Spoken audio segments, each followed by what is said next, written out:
Good afternoon, everyone, and welcome to the podcast or revision session number 14, broadcasted today from the county of Worcestershire, just between the city of Worcester and Stratford upon Avon. It's a very green and enjoyable countryside over these Christmas holidays. So I hope everything's okay in the Farnborough area, in the Hampshire and Surrey area, and that you're working hard while also relaxing over this Christmas period.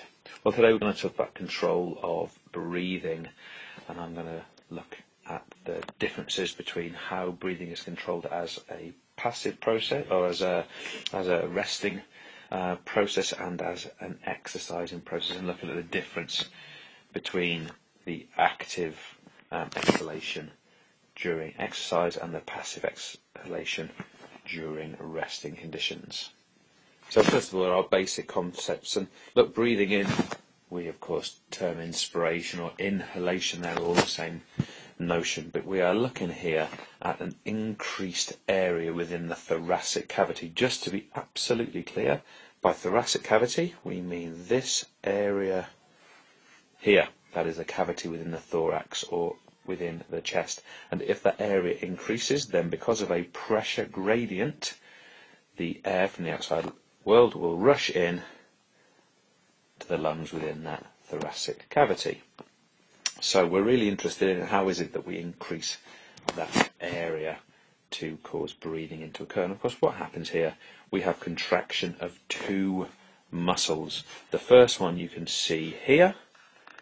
This is our diaphragm, and that contracts, and when it contracts, it flattens out. So this is actually come downward to flatten out, and that causes an increase in size of that cavity. We also have in here, between the ribs, we have what we call our EIs, our external intercostal muscles. And what they do is, as they contract,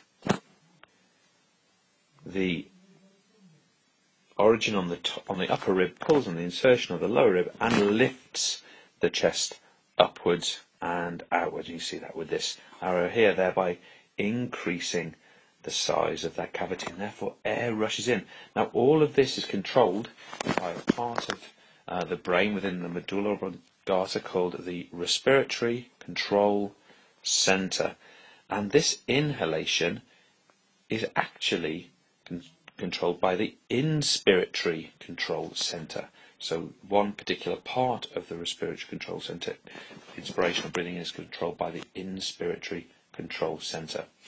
But interestingly, breathing out, we see up here, or exhalation or expiration, is a completely passive process. There is nothing contracting at rest for this to occur. Now our diaphragm, which of course was down here a few moments ago, it simply relaxes and makes a dome, pushing the thoracic cavity upwards and making it smaller. And of course our external intercostal muscles, our EIs, they relax, and therefore now the chest sits back down, it moves downwards and inwards, making that cavity smaller.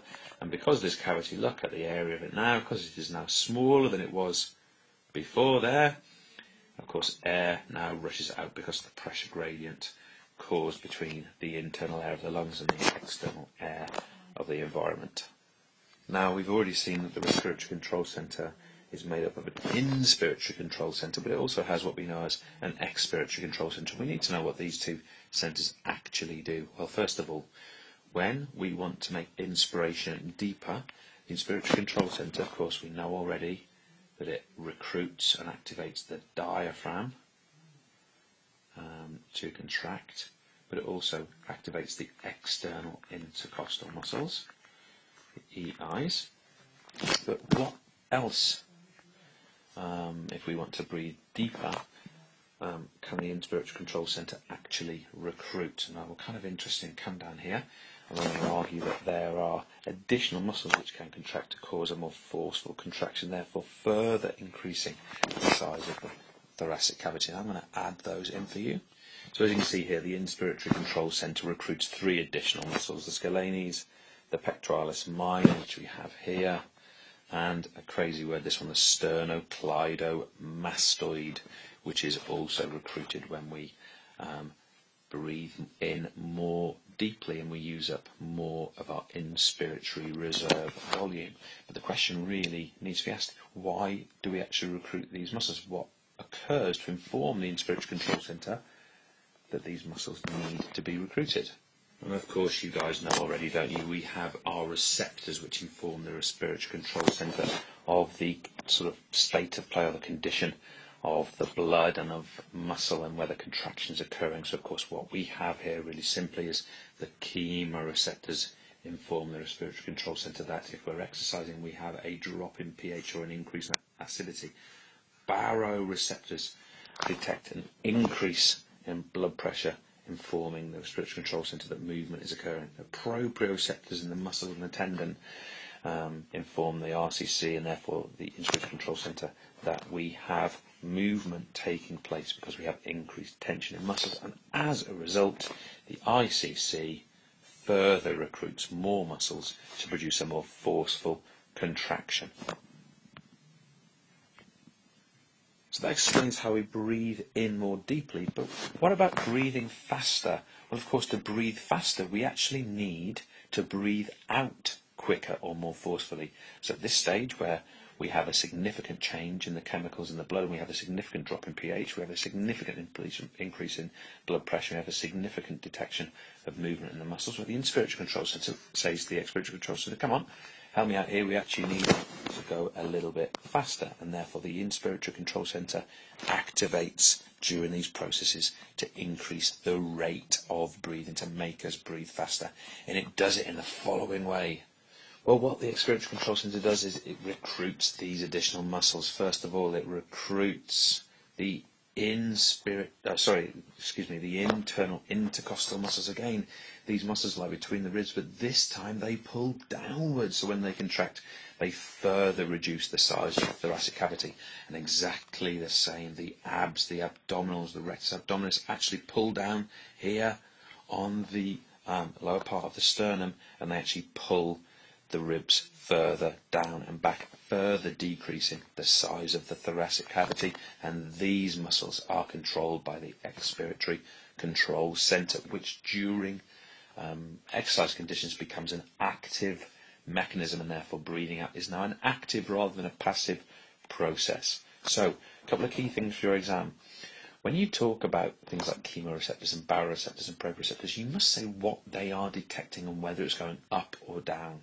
That will inform the examiner that you understand those processes. So during exercise conditions, the chemoreceptors actually detect a lower pH or a more acidic blood environment. The baroreceptors detect an increase in pressure, and the proprioceptors detect an increase in tension. Now you might be thinking, James, you didn't even mention the stretch receptors, the stretch sensors so far.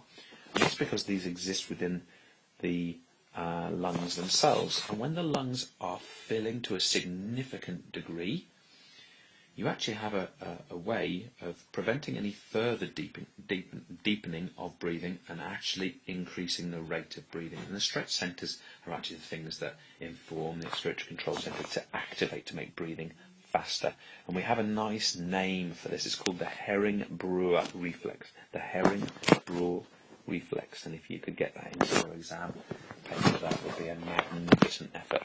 The Herring-Brewer reflex. I'm going to clear everything off actually and write that in for you. So here we go, the Herring, in capitals, make it nice and clear.